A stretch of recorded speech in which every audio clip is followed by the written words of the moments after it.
Good afternoon, ladies and gentlemen. Earlier, we have discussed the 2016 Arbitral Award at 10 Facts, Impact, and Enduring Relevance, highlighting the tribunal decision under international law, and we have also discussed the regime of islands Article 121 and the 2016 Arbitral Award, underscoring the tribunal's interpretation of Article 121, including its assessment of features in the Spratly Islands and its broader significance for maritime entitlement claims in the South China Sea and the West Philippine Sea. And now we will go directly to public panel 2, Reconciling National Security and Foreign Policy. At this point, ladies and gentlemen, we would like to request Professor Richard Hidorian of University of Oxford to chair the panelist. Thank you. I think you already have the microphone there,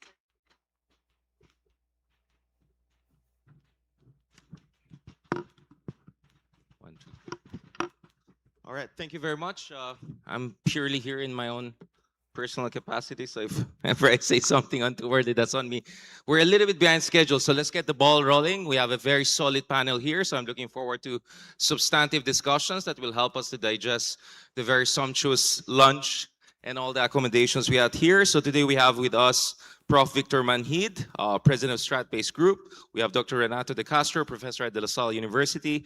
Dr. Ana Maria Tabonada, Research Director at Pulse Asia Research, and of course, Attorney Neil Silva, Legal Officer at the University of the Philippines Law Center, Institute for Maritime Affairs and Law of the Sea. So what we're going to do over the next hour and a half is, first, each of the panelists, we will give them around 5-7, maximum 10 minutes perhaps, to lay out some of their key points and arguments, and then we'll go to panel discussions and then question and answer. Perhaps we can start first with Professor Manhit.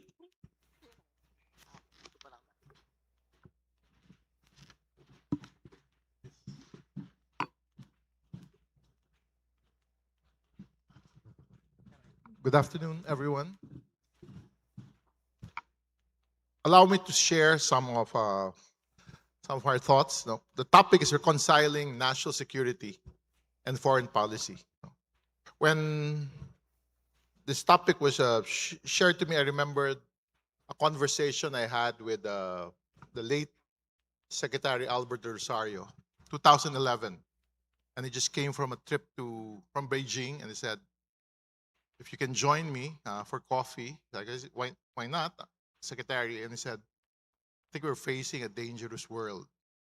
I just came from a meeting with Vice President Xi Jinping. And of course, and they said, "Can you help me build a think tank or include it in our think tank, in our group, something that will focus on geostrategic issues?" And that's the history of actually Stratbase Institute's program on international strategic studies. And since then, we've built it around the idea of looking at things from a traditional, non-traditional, and asymmetric challenges that we face as a nation.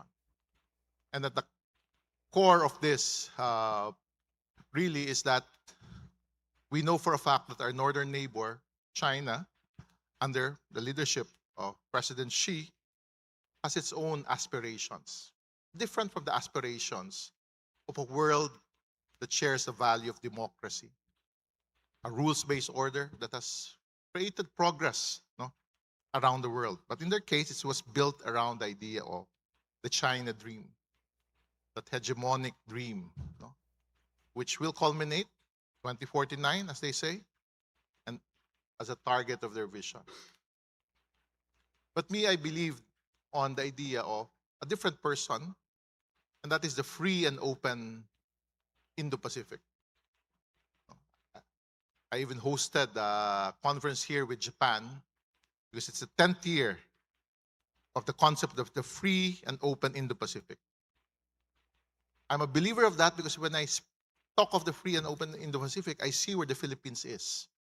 And again, this was one of the conversations I had with some visitors in the Philippines. They always say, "You are of great strategic value to the world." And I tried to understand what that was till you realize how commerce, how trade worked around the world, how our sea lanes are quite important.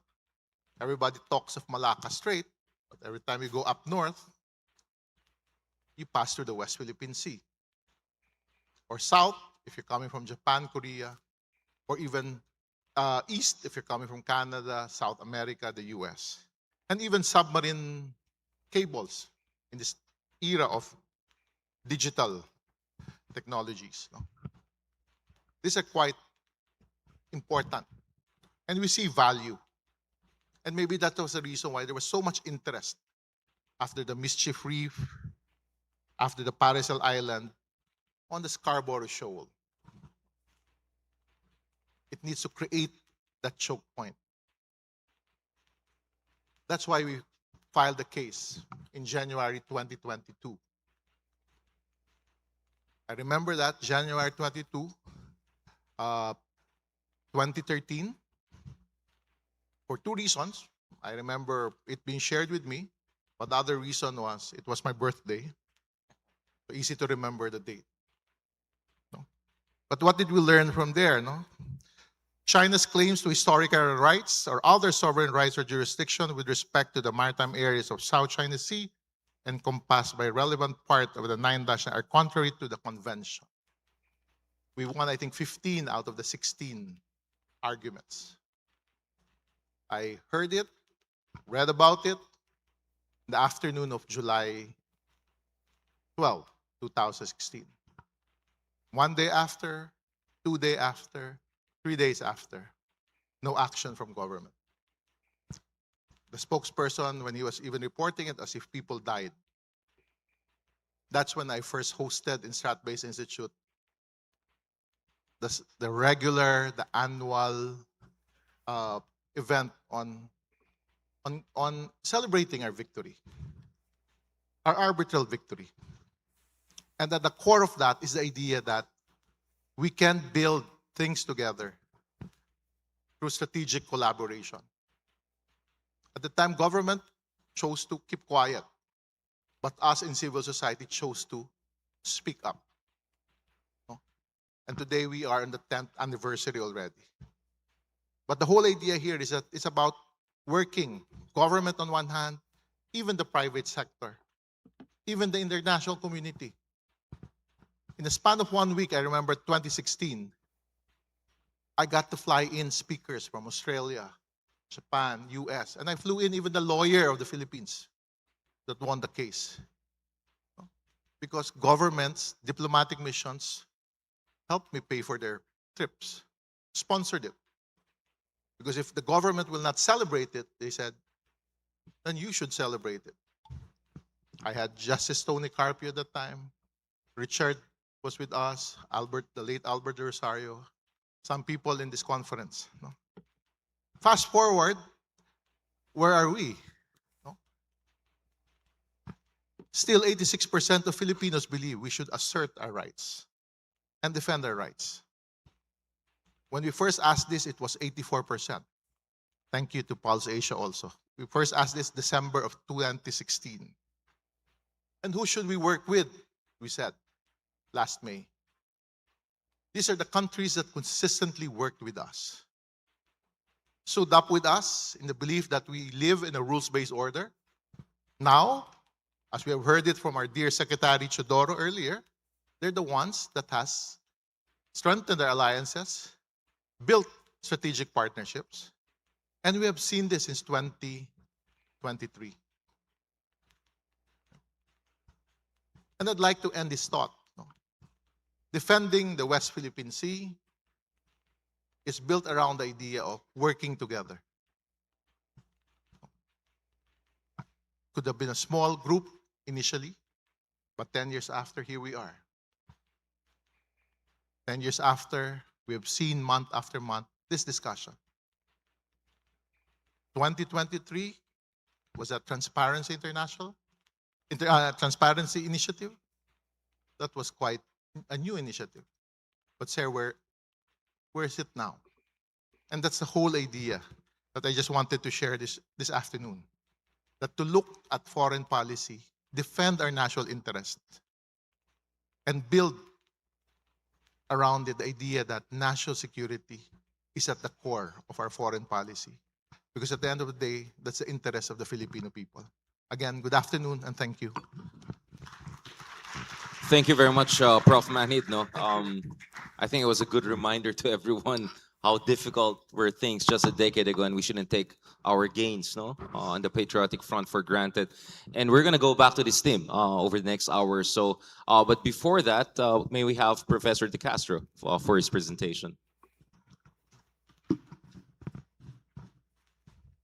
I have a PowerPoint presentation.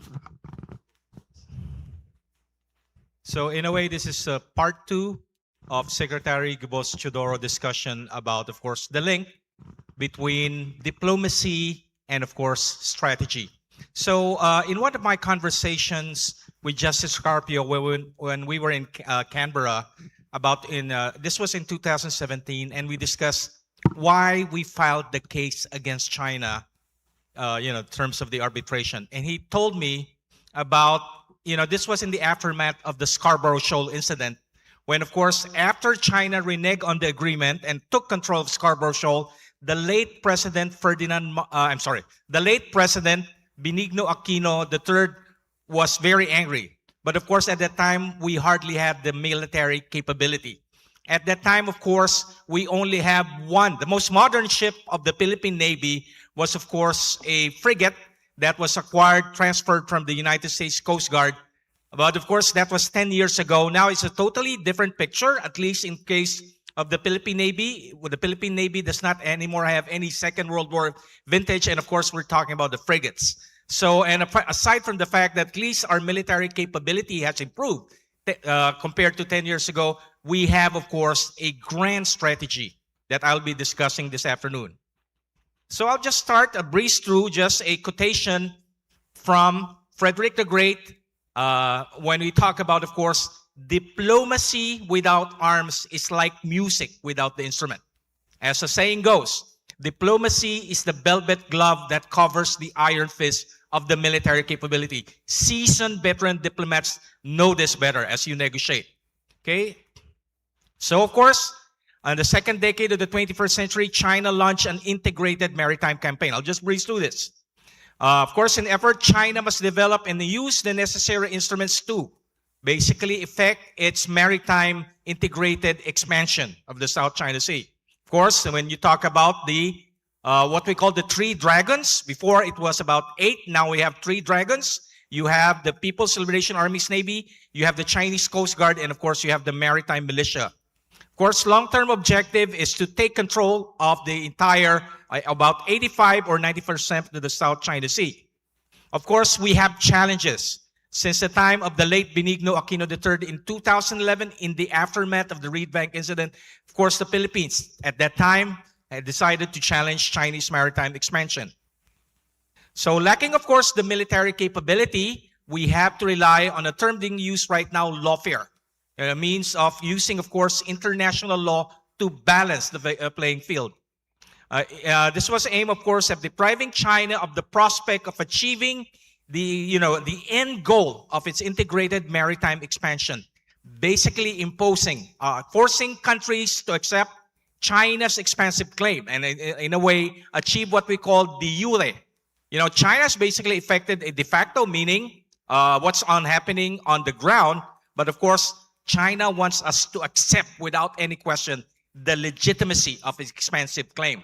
The arbitral tribunal ruling has basically prevented that from happening. So, of course, we're talking about the UNCLOS. I don't have to breeze through this. Again, depriving China of that de jure goal of countries accepting Chinese expansion, primarily by declaring the 9-dash line as, of course, invalid under customary international law and under, of course, the United Nations Convention of the Law of the Sea. So let me just breeze through what led basically to a realization of the fact that international law, like foreign policy, has to be backed by a credible military capability. And of course, the starting point is President Marcos, who he hasn't even assumed office, who announced that he would basically acknowledge the 2016 arbitral tribunal ruling, He decided matter, of course, after his failed effort, failed experiment to adopt what we call a hedging approach. You know, you try to get economic concession from China, you try to get security assurance from the US. It simply did not, or early on in his term, he realized this will not happen. You cannot hedge against China because China has simply one goal. And of course, this is something that the Philippines and probably the former president realized, who's now enjoying his stay in The Hague. Whether you challenge or appease China, you only get one result: subjugation. So he stated he would consistently, firmly negotiate with China on the two countries' territorial dispute. Then, of course, he announced that he would use the arbitral tribunal ruling as a leverage. Of course, he announced early on the finance, the Armed Forces of the Philippines Modernization Program. And of course, the fact that we could not engage the Chinese or challenge Chinese military might head on, we have to rely on alliances, something that Secretary Gibo Teodoro emphasized earlier. Prioritize, of course, relations, but this is a key point. Okay, these are some key points when we talk about security partnership. But of course, this more significant is under this administration, for the first time in our history, we have come out with a grand strategy called the Comprehensive Archipelagic Defense Concept. We don't simply have the time to discuss this in detail, so I just have to breeze through. Okay? So again, when we talk about the grand strategy, it was announced in January 2024. The idea, of course, is premised on a very important geographic or geopolitical principle. The Philippines is an archipelagic state. While, of course, land security mass is limited, while the population increasing. So it's been formulated in a Malthusian formula. We cannot get that much resources relying simply on the archipelago. We have to source those resources from our maritime domain, the notion of the blue economy. Some of the key measures, of course, transforming the country's security paradigm, strengthening the AFP's overall military capabilities, and of course, more importantly, leveraging on its alliance. I simply don't have the time to discuss CADC in details. We can discuss it later. I need to go primarily to the implication of the fact that we have a grand strategy called the CADC. Let me just breeze through this.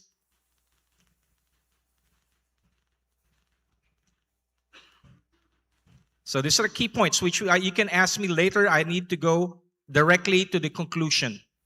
So the conclusion, what's the very key? What is the primary implication of having, of course, a grand strategy? Not just the military capability, more importantly, the outlook, the vision that we have to develop an archipelagic defense concept. So CADC is the first comprehensive national security strategy since we, of course, gained independence. You ask the reason why. Primarily because we have focus on internal security. You don't need a grand strategy to deal with internal security. Grand strategy is formulated because you have to face the threat which is primarily external in dimension, and of course, as emphasized by Secretary Gibo Teodoro, an expansionist power in the form of China. The Marcos administration in a way adopts a hard balancing policy towards Chinese maritime expansion.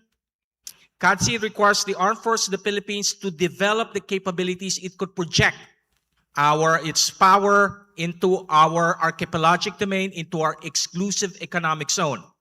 Required, of course, to boost its maritime domain awareness, connectivity, capabilities, area, denial, and deterrence capability. We could not challenge China head-on. We could only develop what we call anti-access area denial capability, which is a form of what we call asymmetric warfare. Provides, of course, hard power component to back its diplomatic efforts to leverage the July 12 Arbitral Tribunal award against, of course, an expansionist and revisionist power, and that is China.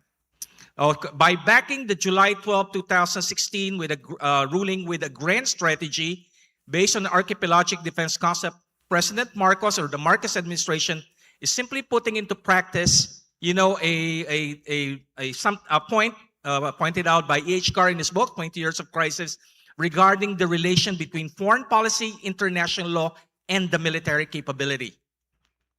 Foreign policy can never or never should be divorced from strategy.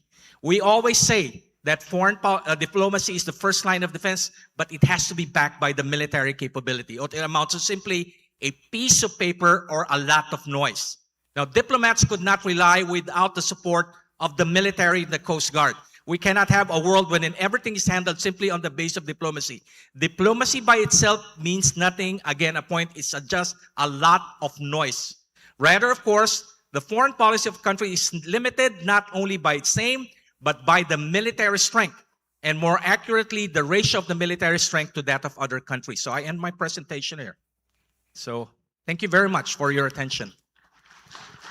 Thank you very much, Professor, for reminding of us of the rough texture of geopolitical reality.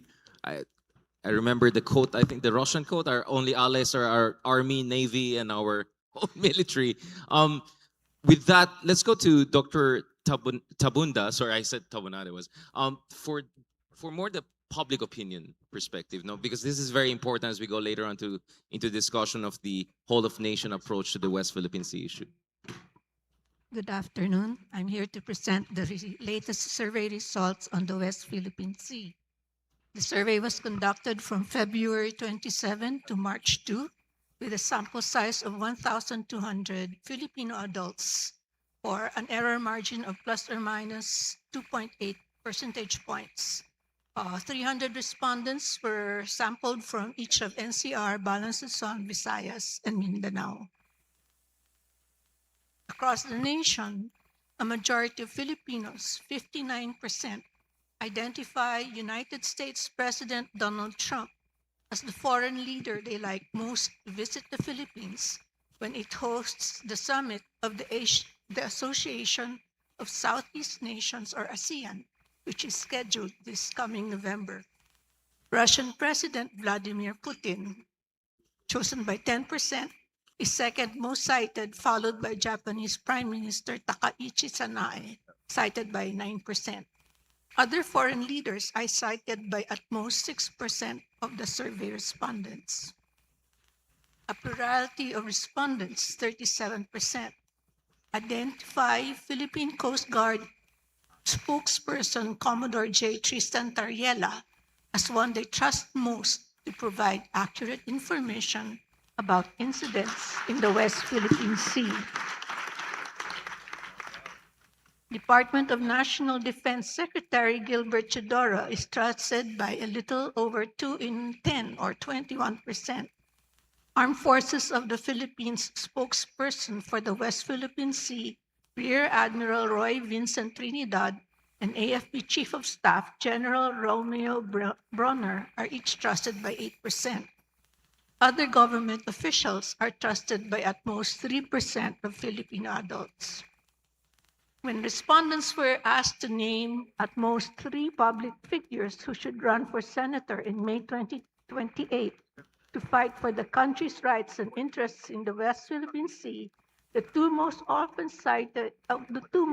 identified by Filipinos are Defense Secretary Gilbert Gibo Chodoro, cited by 44%, and Commodore J. Tristan Tariela, cited by 43%. They are followed by former Senator Emmanuel Manny Pacquiao, cited by 20%, former Senator Aquilino Coco Pimentel III, cited by 17%, and Akbayan Representative Jose Manuel Tadeo Chel Jokno, cited by 12%.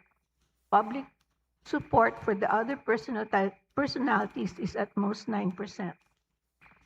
Nationwide, a substantial majority of Filipinos, 68%, hold the view that the Philippines should Dr. continue- Tabunda, is there something wrong with the microphone or No. or sorry? Okay, yeah. Just Yes, want to make sure. okay. Yeah. Would you keep it closer a little bit? Sorry. Okay, Yeah. okay. Thank you very much. Nationwide, a substantial majority of Filipinos, 68%, hold the view that the Philippines should continue to disclose China's coercive actions against its ships and fishermen on the West Philippine Sea, even while the nation is hosting the 2026 ASEAN Summit. A small minority, 28%, oppose such continued disclosure. The United States tops the list. 70% of countries and organizational entities that Filipinos trust most to work with the Philippines in defending its rights and upholding international law in the West Philippine Sea. Japan ranks in second place with close to half, 46%, saying that they trust it the most to work with the Philippines, followed by Australia, 37%, Canada, 26%, and ASEAN, 24%. Other countries are cited by at most 20% of respondents. That's all we have. Thank you. Thank you very much. I'm sure there's going to be more discussion about public opinion on the West Philippine Sea issue. Attorney, after you, please.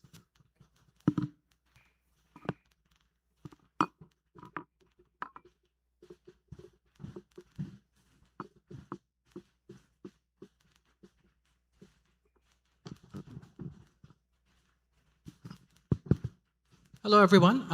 Good afternoon, and thank you all very much. Thank you. Thank you to the organizers for inviting me. This is basically it's a doctrinal framing of the discussions that will come after. Sorry.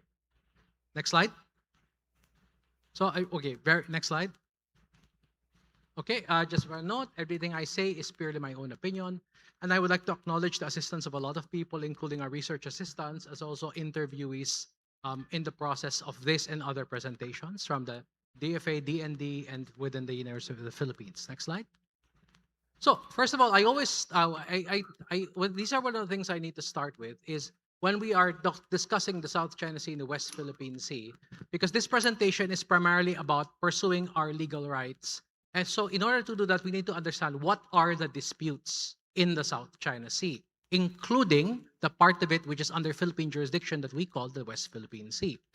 And the top circle are disputes over areas. And then on the lower left circle are issues of larger global legal importance, including the structure of UNCLOS and the international legal order. And then on the lower right are security issues relating to the South China Sea. And if you'll note, many of them are related, but they are not necessarily the same. For example, you have territorial disputes over islands. Those are not the same thing as maritime overlaps over exclusive economic zone. And that is, again, something totally different from the excessive claim, which we call the 9-dash line. And this is important because when we are talking to countries and the publics and elites of different countries, they do not all share the same concerns as we do. For example, many of our allies and partners do not necessarily take our side on the territorial island disputes, but they are concerned about the larger ramifications of the People's Republic not following the 2016 award. They're concerned with a lower quadrant, a lower left quadrant. So when we are discussing, for example, South China Sea issues with, for example, persons from Africa, people from Latin America, people from India, they don't necessarily see the same issues as we do. So we need to understand that we have to look at what common ground do we have with them. Next slide. So when it comes to the South China Sea, this is a summary, which is a summary, by the way, of around 55 slides. I've put it all into a single slide. Okay, on the first column are what are the legal effects of the 2016 award, right? In general, it clarified the exclusive economic zone, but not the territorial issues, which is totally outside its scope. As far as the Philippines and China are concerned, they are legally bound by the ruling. As far as all other countries are concerned, they are not legally bound by the ruling, but according to international law, the ruling may help in the clarification and interpretation of international law because decisions of tribunals are a subsidiary source of international law. In particular, with our ASEAN member states who are also claimants, they benefit from the invalidation of the 9-dash line. Therefore, what do we want from them as conduct? Well, from the parties, Philippines and China, we want compliance, right? What about all other countries? We want them to affirm and to support the legal interpretation contained in the 2016 award, and I must also mention the 2015 jurisdiction award. And when it comes to our ASEAN fellow ASEAN member countries who are also claimants, we want them to have a common position. A common position that affirms that A, the 9-dash line is invalid, and B, there is a high seas donut hole in the South China Sea, in the middle of the South China Sea, that can be discussed under the BBNJ and other frameworks. How do we achieve that conduct? Because what we want is behavior change. How do we achieve behavior change? In general, if you notice, it's almost exactly the same. You have to persuade the decision makers and the elites that it is in their advantage to have that behavior change, or that it is disadvantageous to them not to have the behavior change. And then you need to build trust between us and those countries so that we can negotiate on ways forward. And we need to build public acceptability within those countries. Notice the public is last. The first persons we have to appeal to are the elites and decision makers. Persuade them, and then persuade the public that it's acceptable to negotiate. Because in the end, what is the legal obligation of the parties under UNCLOS if we have a successful arbitration like we did in 2016? We are required to follow the award, and we are required to negotiate on its implementation, which means you need to persuade the other side to negotiate, and then you actually discuss in good faith. The problem is yung question, how do you persuade? Right? Next slide. So, what are you going to demand from, for example, the People's Republic? Remember, under UNCLOS, we are all bound, we are both bound by the award, and our obligation under UNCLOS is to negotiate, to consult on the implementation of the award. What will we demand as conduct? On the second column, okay, on the first column are the rulings of the 2016 Merits Award. On the second column is the kind of behavior we would expect as express compliance, meaning they are complying, fully complying, and they're saying they're complying. On the third column are what I call pragmatic or material compliance, meaning they are not saying they're complying, but they're actually making a behavior change that is advantageous to us. For example, the ruling that the 9-dash line has no basis, what is the ideal? They repudiate it. What is the pragmatic, low-hanging fruit? They don't expressly repudiate it, but they quietly abandon enforcing it. What about the idea that the South China Sea features are either rocks or low tide elevations? The ideal is, for example, they acknowledge our jurisdiction over those rocks. That might be the ideal and long-term one. But maybe the current short-term pragmatic face-saving one might be for them to stop enforcing a claim quietly. What about the third one? The fact that the PRC committed violations, destroyed the environment, destroyed habitats, committed dangerous maneuvers, etc. The ideal, the formal compliance is for them to apologize, to say sorry, which is what actually in state responsibility, they call it satisfaction.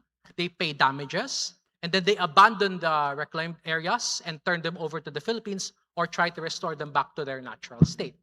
I'm sorry, nawala yung... All right. What is the pragmatic thing that we can maybe expect? That they cease the unlawful behavior without apologizing for it. They cease to interfere with our rights. They assist our affected fishers, and I assist in recovery of affected species and habitats. What is the distinction in ideal and pragmatic? It might be that we cannot get the long-term, the ideal solution immediately.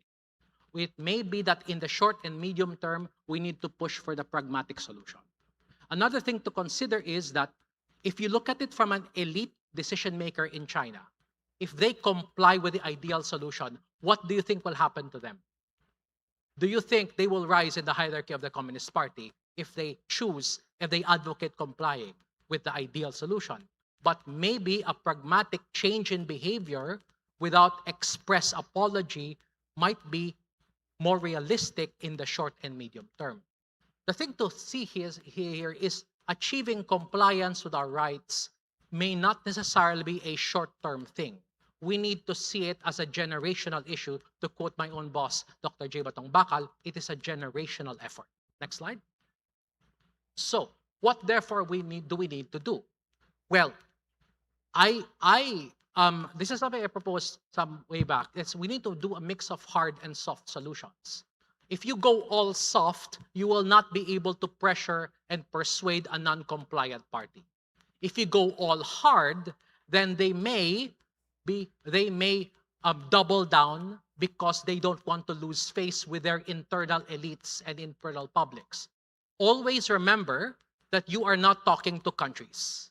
You are talking to individuals who are embedded in their elite networks. So if you don't pressure them, they will not comply. But if you pressure them a bit too hard, all soft, they might not comply either because, again, they will double down in order not to lose face within their elite networks. So perhaps one possible solution might be to use both, a hard and a soft start. What is the hard part is to continue asserting both diplomatically, informationally, and even through physical assets. We need to maintain physical presence in the South China Sea. We need to maintain it. Number one, we need a stubborn, spoiling presence. What the Navy and the Coast Guard is doing. A spoiling presence to prevent a fait accompli. A deterring presence to help prevent any new unlawful incidents. A dissuading presence to discourage unlawful acts.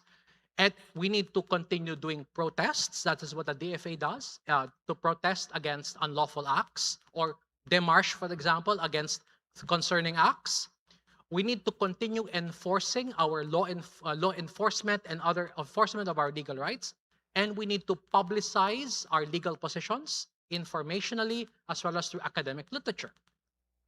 But the concomitant, but along with that, we cannot do that alone. So we need to act in coalition with allies and partners in the international community. Number one, it is to persuade the PRC to negotiate in good faith. We need to internationalize the maritime dispute, and that is what we are doing here today, to make public what is really happening, to enforce our rights together with the help of our allies, and for our allies to the MCAs and other activities to dissuade and deter unlawful or destabilizing acts. Alongside that, however, is a soft approach as well. We need to continue talking. We need to consult on the implementation of the 2016 award because that's what we are trying to get them to do. We need to continue communications to avoid escalation. We need to negotiate not with China, but with China on the north, with Vietnam, with Indonesia, with Malaysia, our maritime delimitation, and that is what we're going to do with Japan in the area east of Taiwan. And then we need to conclude an acceptable code of conduct. I say an acceptable code of conduct because obviously we don't want a code of conduct that will tie our hands and render us unable to implement our rights. And finally, continued cooperation with everybody, including South China Sea claimants, including the People's Republic of China, as well as other user states in the South China Sea, to protect the environment, to manage fishers, to explore resources, and again, to delimit lawful maritime claims. So, hard and soft. Too much of soft, you cannot get them to change their behavior. Too much of hard, they will refuse to change their behavior.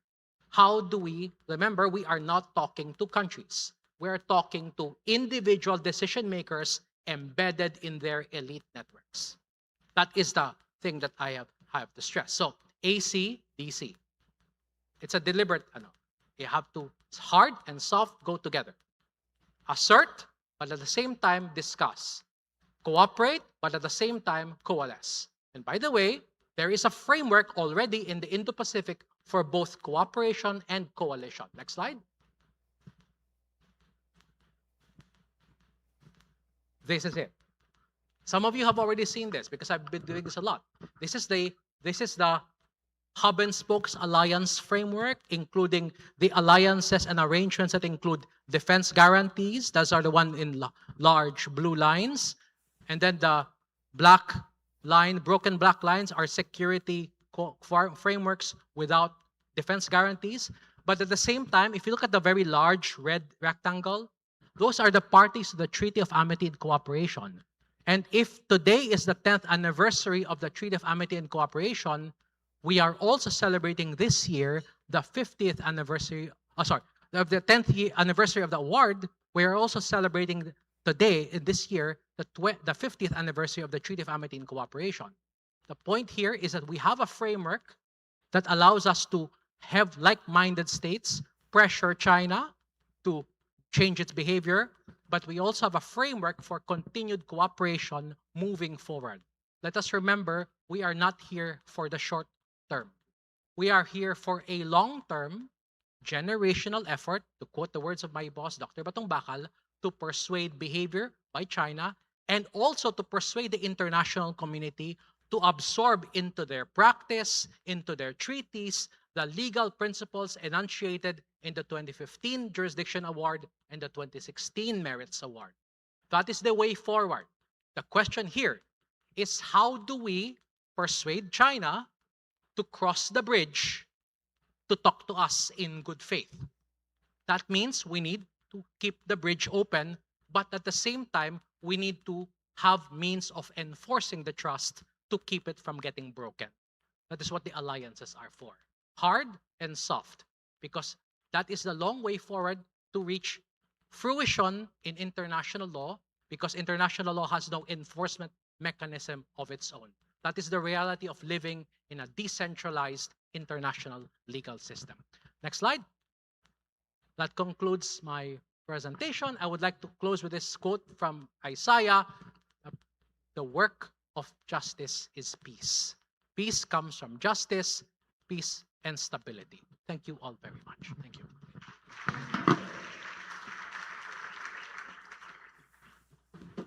Thank you, Attorney Silva. That's a perfect segue for our panel discussions before we open the floor.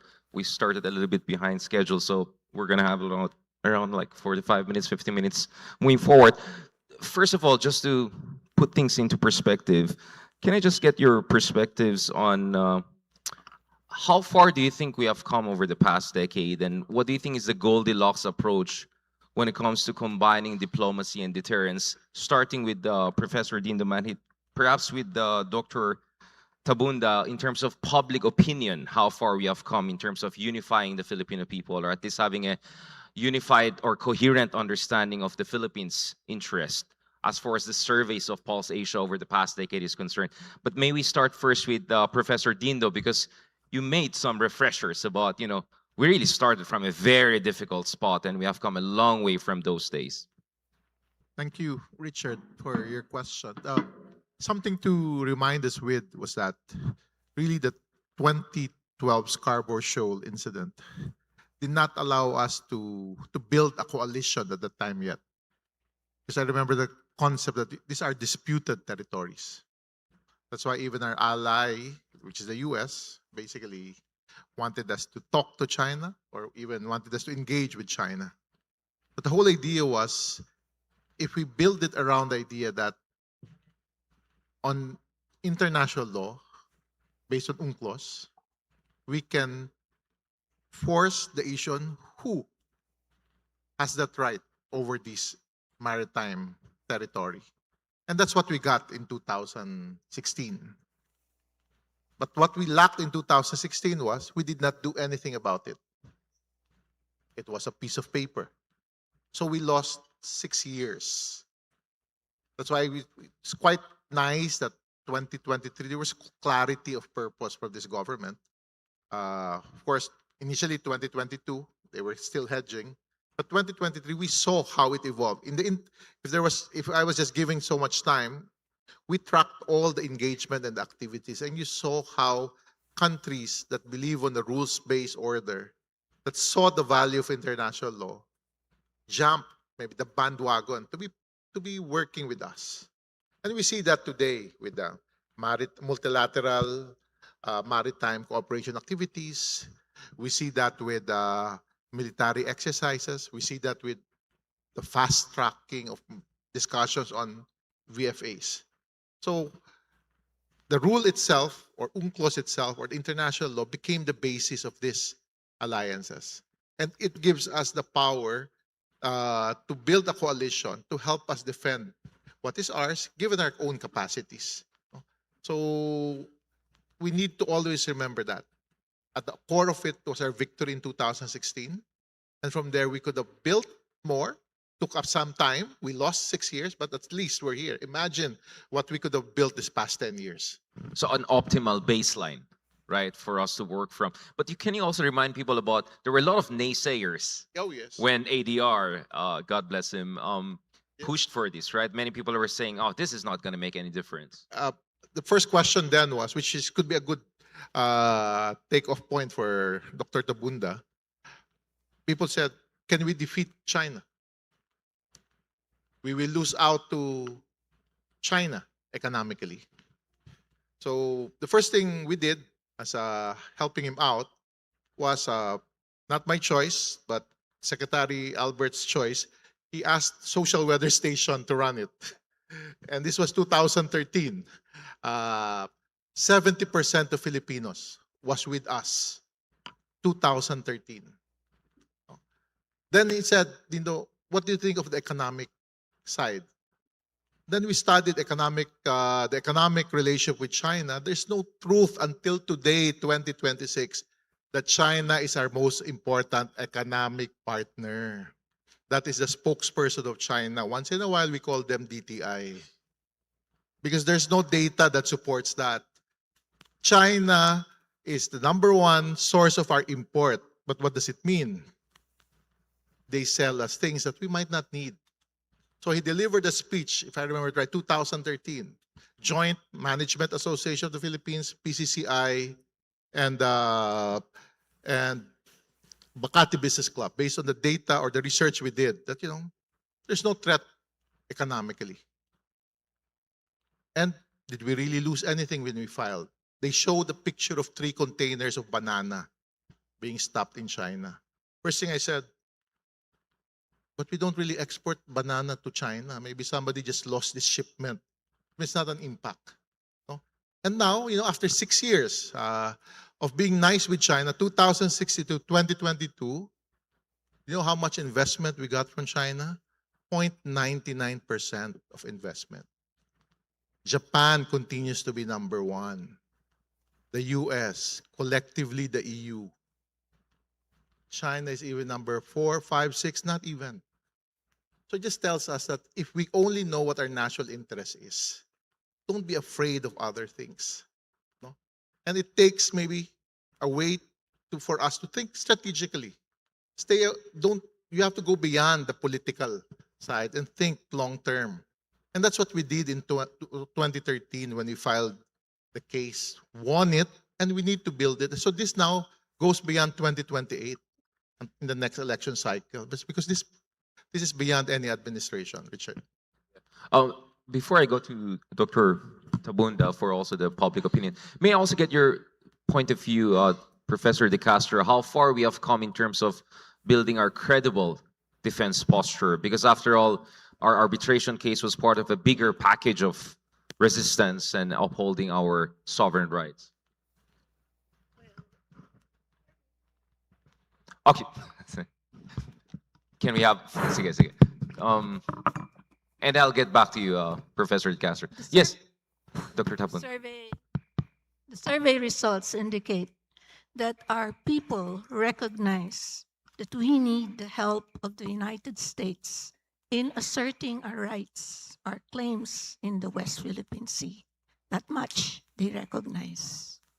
And is there across the country some sort of a coherent understanding of what is our national interest in the West Philippine Sea, from Luzon to Visayas, Mindanao, Palawan? Yes, they do understand what our claims are. It's important to see that across the country. It's across the country. And across the years, do we see also a steady pattern of support for working with our allies and also support for a more assertive stance in the West Philippine Sea? Well, there's increasing support through the years. Yes. And I think we're talking about a supermajority, right? So people can check on website of Pulsation. This Professor De-Castro, may I come back to you? how far have we come over the past decade in terms of developing a credible defense posture, and how helpful our allies have been in holding the line in the West Philippine Sea? First of all, of course, we have made improvement. For one thing, the Philippine Navy, as I mentioned earlier, doesn't have any more those Second World War vintage ships. Most of the ships are, of course, modern. It's divided. At least we have a literal fleet that most of the ships were acquired, of course, from Israel. And more importantly, of course, we have the fleet that is, of course, made up at least of modern, 4 modern frigates, 2 frigates, 2 corvettes, and another second-hand frigate. Compared to that, of course, during the time of the late President Benigno Aquino, at the time the Scarborough Shoal incident happened, we only had one, a Hamilton-class Coast Guard cutter. The Air Force was practically non-existent. Nevertheless, of course, at least, and this is a point I would also like to raise, despite the 6-year appeasement policy of the Duterte administration, the Duterte administration continued the modernization program, especially in terms of the acquisition of frigates. And this is, of course, we have to factor in the important role played by the armed forces of the Philippines, as I would call the bastion of stability. Presidents do come and go, but of course, the institution that is basically ensure that our policy has remained consistent in terms of, number one, modernizing the armed forces, and of course, our alliance with the United States is the armed forces of the Philippines. So people would ask me, what if we have a new president? I would say at least I would call the center of stability in terms of our foreign and defense policy would be the armed forces of the Philippines. Of course, there's still a lot of challenges in terms of what was raised earlier by Secretary Chidor, especially, of course, in terms of, for example, the Air Force. Indonesia could afford to acquire 48. We could not even afford to buy 12 fifth-generation fighter planes. We have to rely on light fighter planes that we have acquired from South Korea. A lot of things. And in terms of the alliance, not so much from the United States, because the issue there, of course, that American hardware are very expensive. We'd rather acquire, let's say, from South Korea. But a major breakthrough, and this is why I focus on the transfer of the 5 escort destroyers from Japan. Japan, of course, I was at the Shangri-La Dialogue when Defense Minister Koizumi made a mention. We will provide the Philippines 5 escort destroyers, and we will make sure that the Philippine Navy will have the destroyers. He even gave a timeline, April 2027. And I bet the Japanese will move heaven and earth to transfer those hardware. Probably that will make a lot of difference once we start seeing, of course, Japan playing a very important, not as an ally, but a security partner. And the Philippine Coast Guard, no, as Dr. Daniel has mentioned, I mean, we went from basically 0 to hero over the past generation. Right now, we're one of the leading Coast Guard forces in the region. So I wanted to go back a little bit because people have to understand how far we have come before we talk about what are the challenges moving ahead. But Attorney Silva, the presentation was a perfect segue to our discussion right now. What do you think is the Goldilocks approach here? How do you, I mean, you went about soft and hard, but what is the proper balance? And obviously this is dialectical. It's not about what we also do, it's also about China, right? And China is not a monolithic force. Over the past decade alone, there has been a massive transformation of their capability, but also a change in terms of their self-perception and their approach to the regional security architecture. Given that there are many moving parts, nevertheless, do we have an understanding of what works best when it comes to dealing with China as far as combining engagement and also deterrence? Thank you. There's a short answer and a long answer. The short answer is I don't know. The long answer is that there are how the balance works, whether you go harder or you go softer, and what particular thing you do is honestly depends on, number one, what is your objective, and what are the circumstances in which you are pursuing that objective. Again, it's a question of strategy. What are your ends, and therefore what are the ways you will take, and what are means available to you to carry out that strategy. For example, let's look at it from the perspective of dime-fill perspective. We need diplomacy, but we need to use traditional diplomacy to maintain the bridge. But we also need what we call now, of course, what do you call that? Para-diplomacy, which includes public information, as well as public diplomacy and diplomacy of talking to local elites rather than national elites. They're doing it to us. There's LGU no lang. reason why we cannot do the same thing to them, to build linkages with their local elites, to make their local elites sympathetic to the Philippines. Just one example. Again, going beyond the traditional diplomacy. Let's go. Of course, we are doing a lot of the transparency work, and that is actually, that has, as noted by the other speakers, that has really made the country, the whole world aware of what we are facing today. When it comes to military and Coast Guard and other assets, as noted by the other speakers, we have increased our capability. On that, it will never be enough, but it is credible, as noted. Why? Because it would have three functions. Number one, in an armed conflict, to defend us.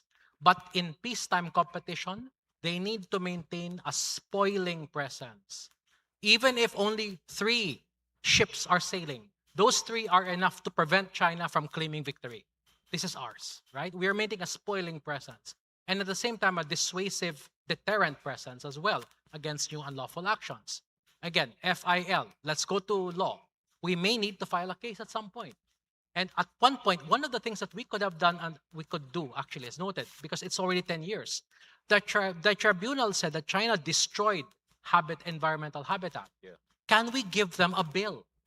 Can we demand $100 billion? And the from companies which were involved in the reclamation. Yes, from the environmental damage.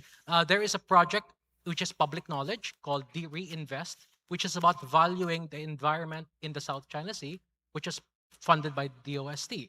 Can we get the data from that in order to basically give the bill?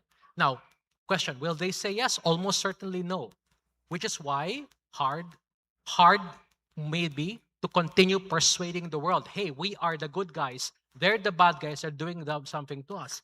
But soft could also be, maybe we could ask a friendly country like a friendly third country to act as a good office, to act good offices, meaning to try to bring the 2 countries to the table to at least discuss some aspect of the financial compensation.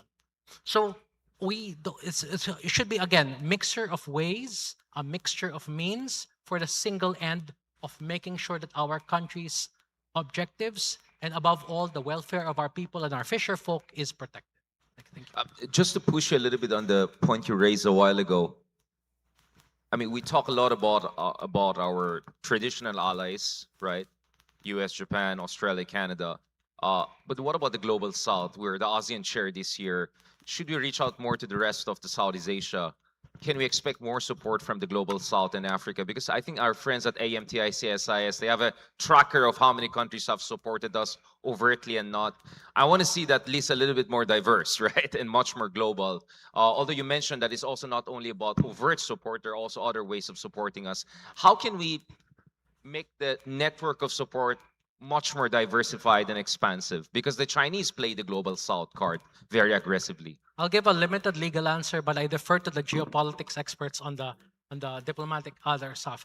Okay, first of all, we are already doing reaching out to the global South. I mean, for example, my superior, Dr. Batombakal, was in South Africa to talk to the University of Pretoria to talk about our own issue in the South China Sea. But okay, we have to understand the limitations of what we can do in the global South. Quite frankly, China has a lot of support in the global South, especially in Africa. And to be fair, it's because in the 1980s, when Africa was in a bad place and ruled by persons who were quite frankly problematic from a Western perspective, China never abandoned them. China continued investing in them, as documented by such work such as the Dragon's Gift, among others, talking about China's continued investments. That has not been forgotten by Africa. So if we try to push a GA resolution condemning China, we're not going to win.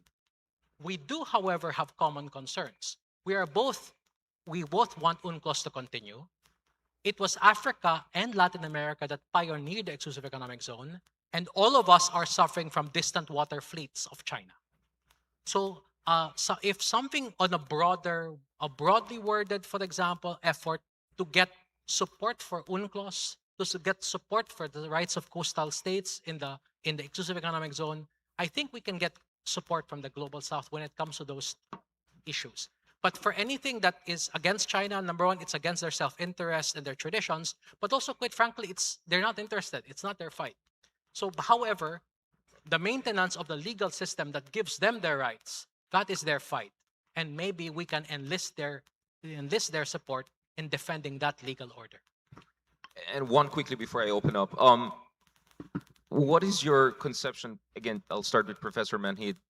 What is the optimal whole of nation approach here? How do we make sure that you spoke about the baseline a while ago, that we have an acceptable range of tactical changes, no matter who's the next president, but the strategic end doesn't change, which is preserving our sovereign rights and strategic autonomy.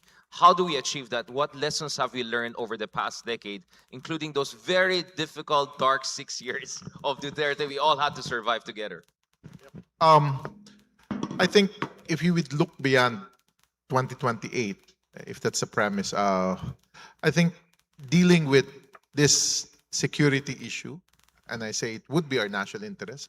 So a whole of society here really is that it cannot be limited to the public sector or the diplomatic community, but something which remains constant influence and a power player in Philippine society, the private sector. And a lot of people did not realize that during those quiet times of 2006 to 2022, our strength came from really from the private sector. The support quietly that they gave to advocacies, the wish or the stand that government will make a stand. For some of you, I don't know if you remember that Xi Jinping was here 2018. And the government was ready to sign joint exploration. But the private sector actually funded a legal study that it will amount to treason if Secretary Locsin signs it. And there was a red carpet for it. The meeting even happened with international lawyers paid by the private sector in Singapore. I'm sharing so many secrets here, no? But that's my life. No? So that's why when Xi Jinping was here, he signed what he saw was a MOA to discuss further. It was certainly turned by then Secretary Locsin. Even the DFA, I think, did not know about it. Because that was the whole idea. People forgot who Locsin was. He was a former publisher. That means he worked for the private sector. The private sector saw that you might be drugged to a problem that goes beyond this administration. So at times you have to look at these core groups working together. No? Learning from the security sector, the private sector, civil society, the role of academics, the role of scholarly work, but also the role of the security sector. That is key to move us forward. But the most important role, whatever happens in 2028, what remains constant in our country, there's only one thing a president is afraid of: public opinion.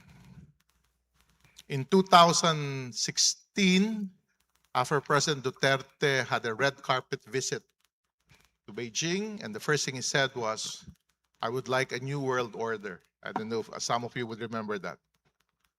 The first thing I did was run a fourth quarter survey with Pulse Asia.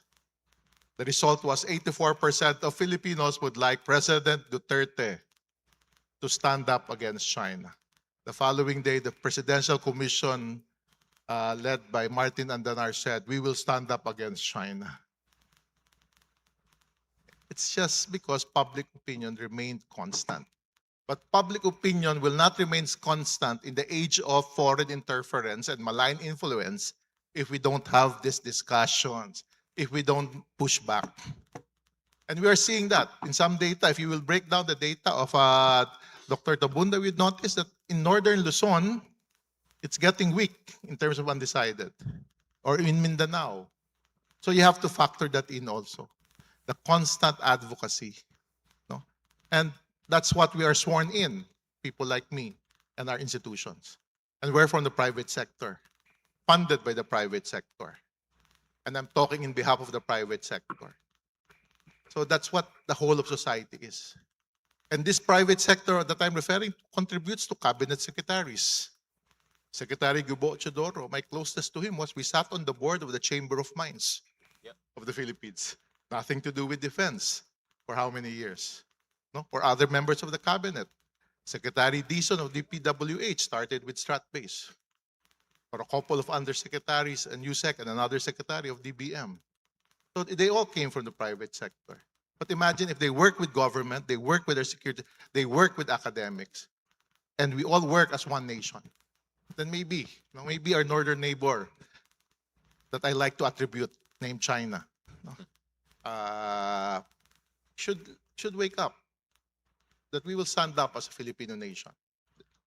Today in our 10th year, the next 10 years, the next 20 years. Yeah, the role of civil society.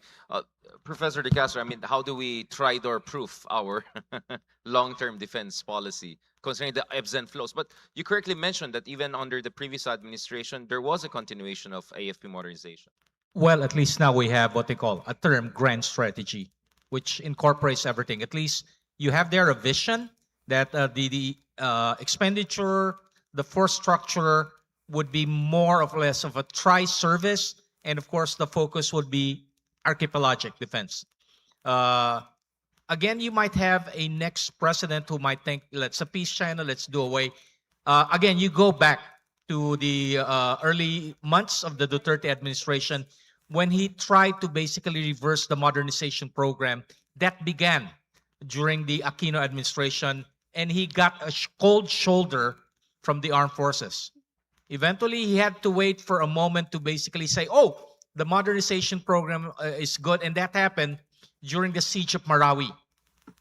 When the Air Force acquired about 12 FA-50s, President Duterte said they could be overwhelmed by the Chinese Air Force.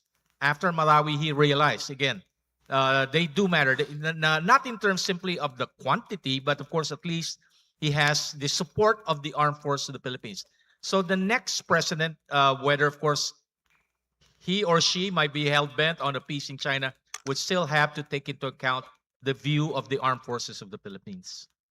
Thank you. And in terms of public opinion, Dr. Tabunda, I mean, do we see a steadiness in terms of public opinion on how we should do on the West, what we should do on the West Philippine Sea? Do you think that will hold regardless of who's the president next, and that the president has to eventually take the public opinion into consideration? Unfortunately, we don't have questions on what we should do next, regardless of who the next president is. Our people are essentially relying on our officials to be the ones to know what to do next. And Attorney Silva, in terms of whole of nation approach, what do you think is the best way? LGUs, civil society, how should we make sure? Because you said it's a generational challenge. So how we can keep this for the next generation? I agree with everything you said about going to LGUs, etc. But I would like to emphasize especially schools, education.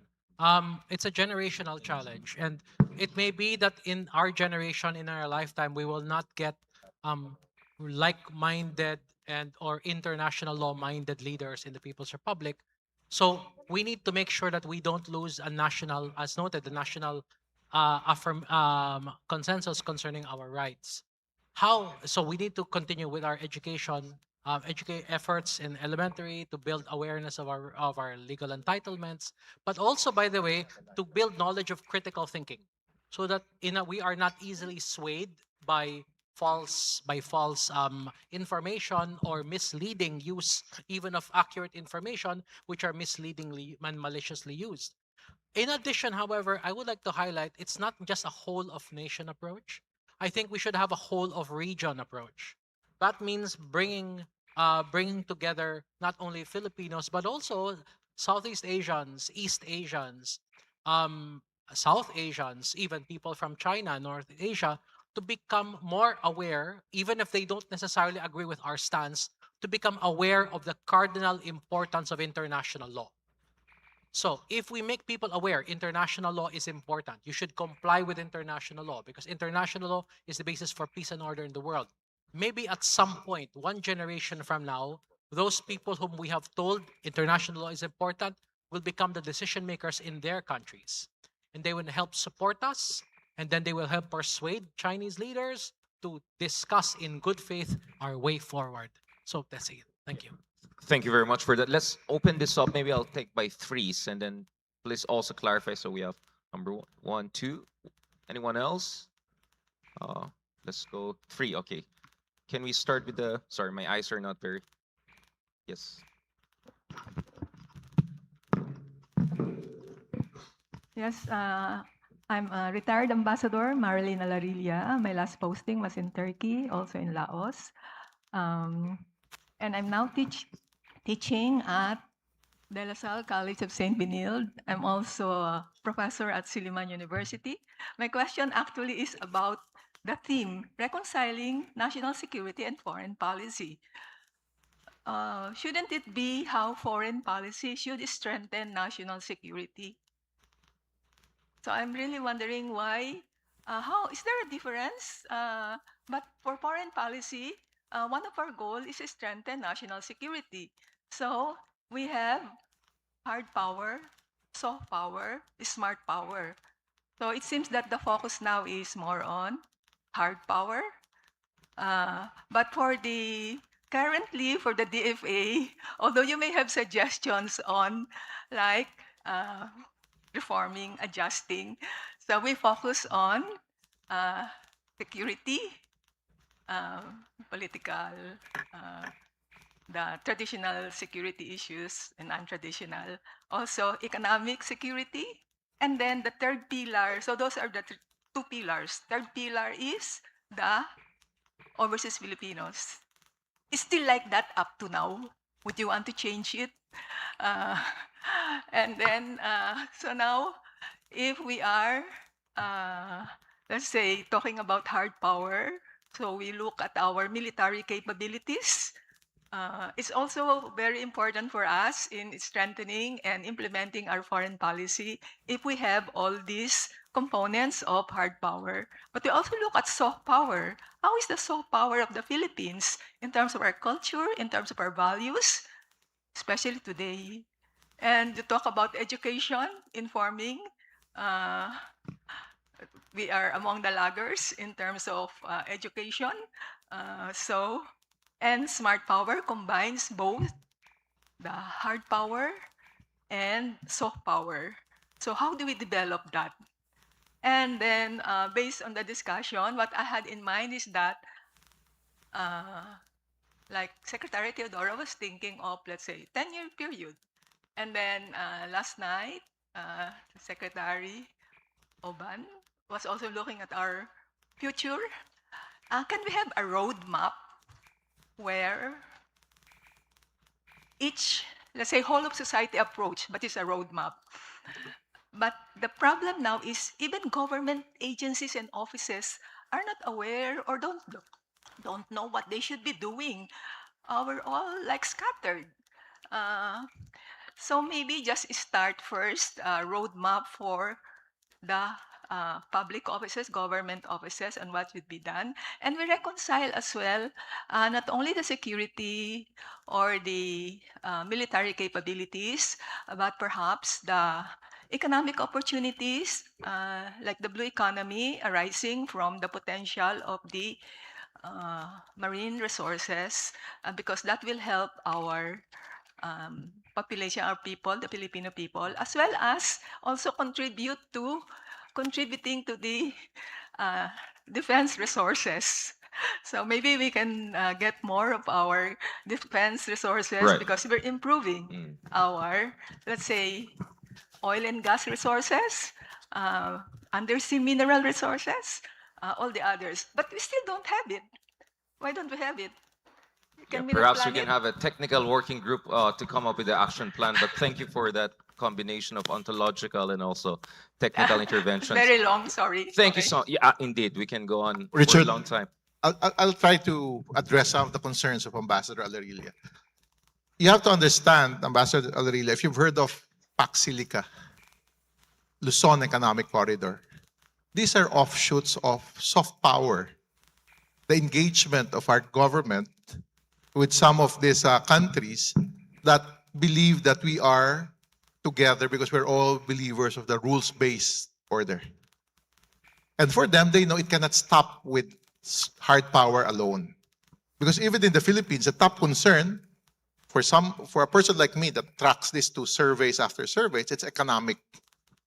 And as I remember our own president using the term economic security is national security. And I even hosted a conference on this 2 years ago. And the economic security is very simple. Trabaho, kita. No? Presyo ng bilihin. And the best solution to that is a growth trajectory that is job generating. And that's where I see the opportunity of Pax Silica, now 17 members. And at the center of this might be the Philippines. I sat down with the Undersecretary of State, Jacob Helberg, when he was here. And I got surprised on the plan that they had. And they kept on introducing to me this guy, Mr. Lu. Mr. Lu. Then somebody called him the chairman. He's the chairman of Foxconn. For some of you who might not know what Foxconn is, it's one of the biggest companies in Taiwan. Thinking of relocating their operation from China to the Philippines. No? And also the story of Luzon Economic Corridor. That's why ICTSI of Enrique Razon is building and modernizing its port in Batangas and I think you're familiar with that, the port of Subic, because your brother is vice chairman of one of those companies, is building that for that Luzon Economic Corridor. The whole idea, again, 10 countries saying we're ready to step up with the Philippines. At the core of that was the relationship that turned into military, now economic relationship. So that's what I dream of moving forward, that all these things happen. Of course, it's hard to happen when all our headlines is about flood control scandal. Diba? Minsan we want to move forward, but we get delayed by these issues. So hopefully, there are a lot of things, moving parts, and hopefully this government, before it ends, can get that opportunity across that line, and we see all these developments happening. Even the idea of critical minerals, nickel, copper, chromite, these are consistent to what is needed for a green transition. No? Renewable energy in the country also. Absolutely. Since we are short on time, can I get the next two questions and then we'll leave it to the panel to take a crack at it? First question and the second question. Yeah. Hello, Christina from the Philippine Army.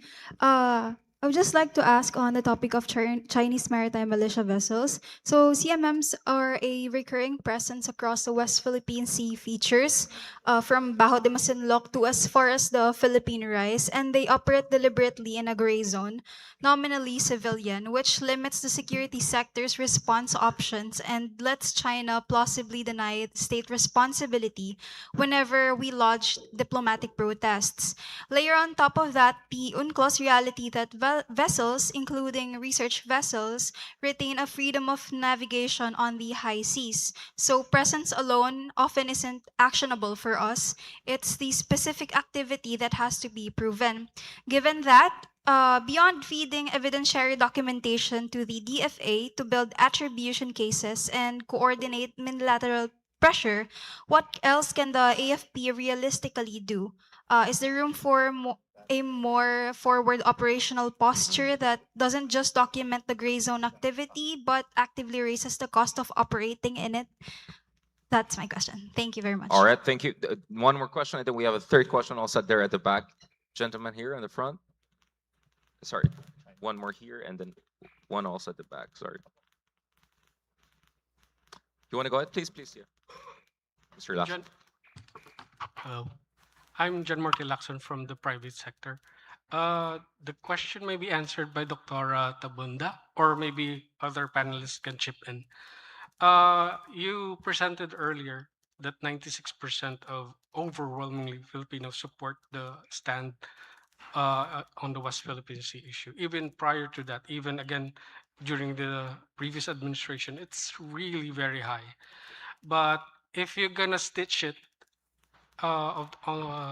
during the result of the 2025 senatorial elections, you will see there in those who won, I think a handful or a couple of candidates are very sympathetic to China.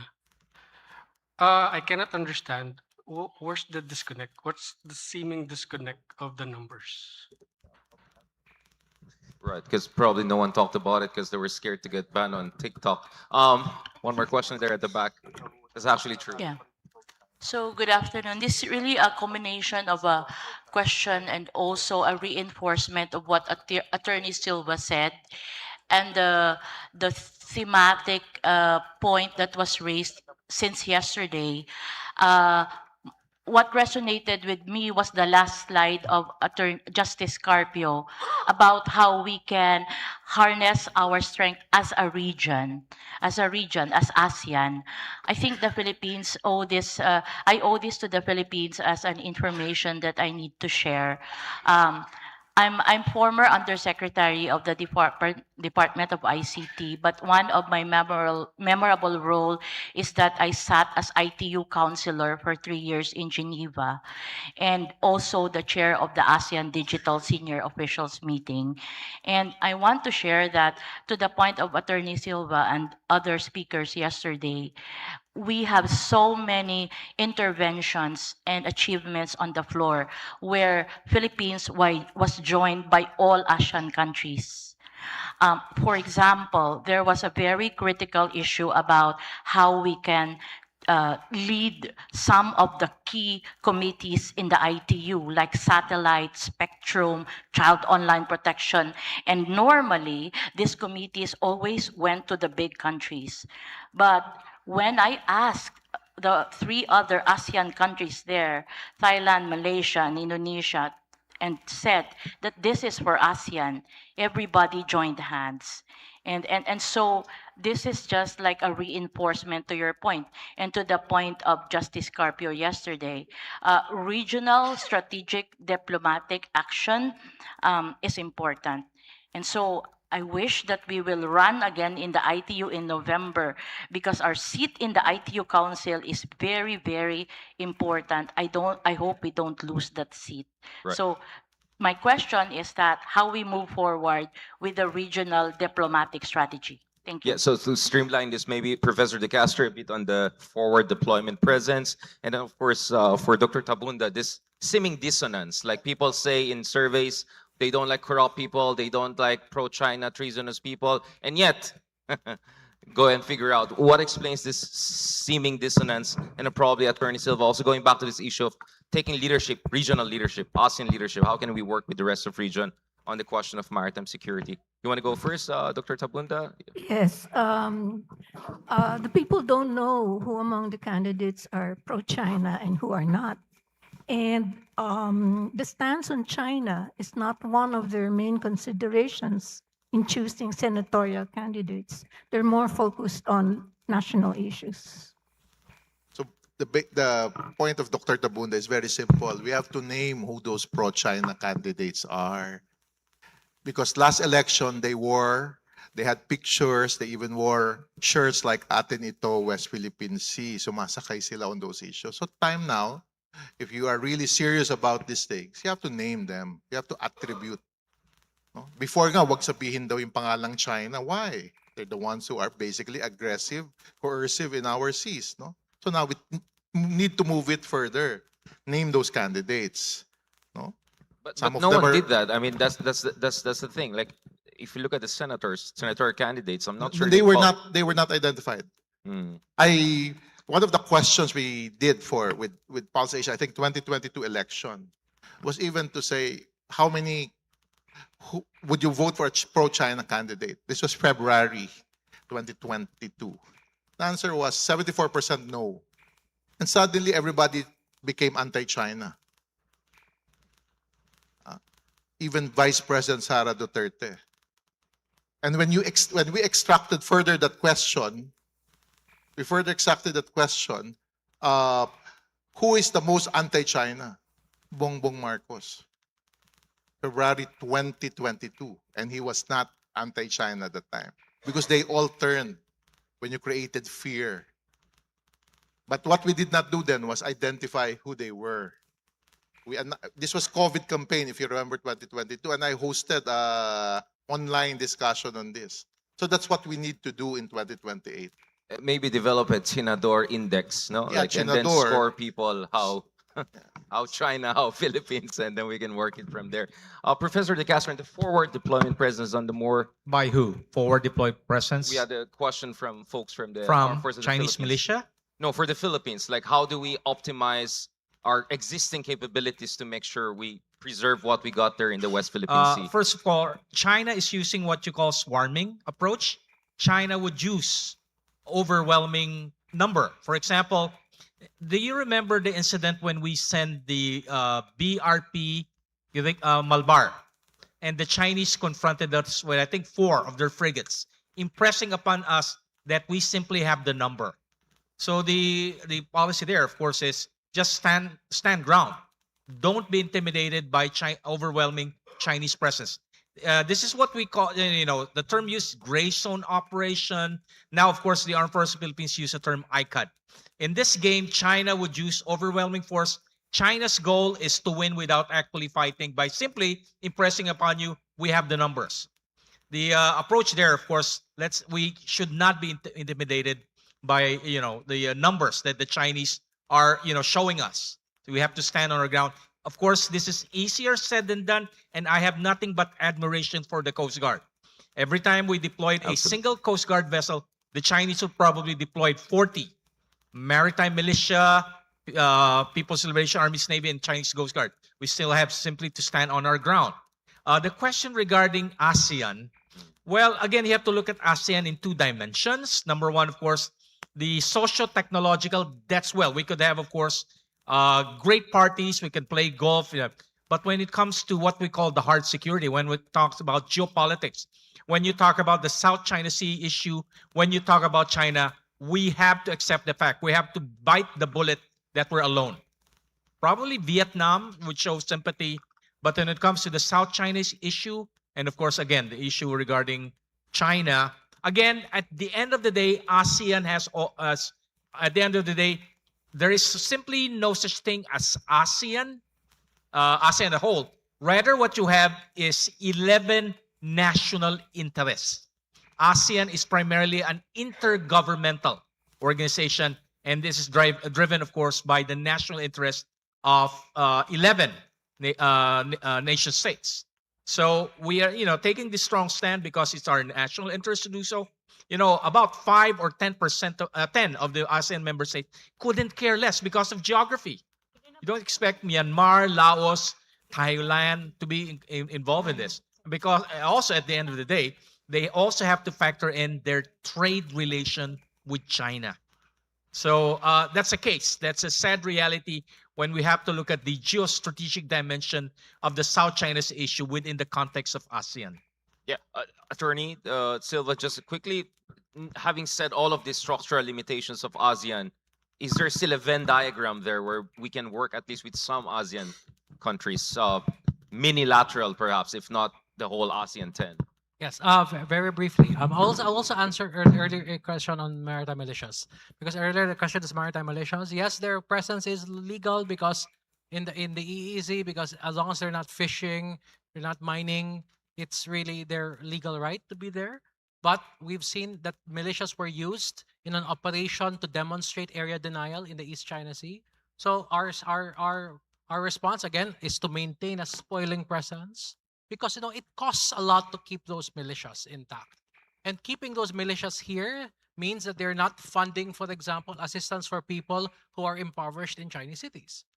It costs money. Merely the fact that we're keeping them from declaring victory is already a win for us. And also to maintain readiness. And as regards ASEAN, it's not just ASEAN, also ASEAN and also the East Asian countries, Korea, Japan.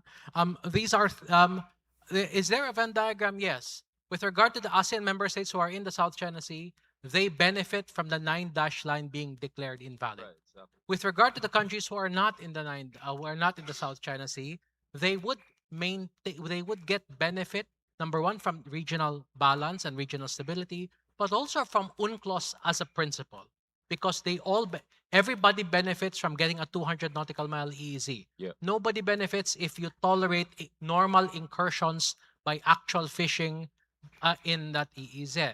So insofar as the interest of stability, interest of mutual understanding, and interest in maintaining our own national legal rights as coastal states.